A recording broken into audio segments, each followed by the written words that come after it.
So I'm going to download one of a simulator which is help me to construct logic gates and get understand about these basic logic gates. So one of easy software, there are many softwares available in the industry, but I'm using one something something so easy for us to use.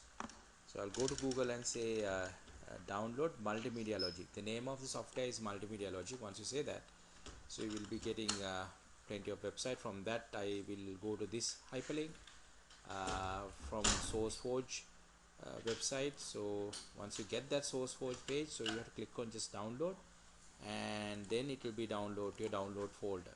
So you'll be seeing that multimedia logic software in here. Just double click and say yes, and you can install it.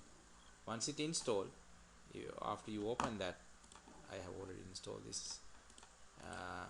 Let's install this. Once it's installed, actually I have already installed this, so you will get this type of software. So you can go to your search bar and you say multimedia logic.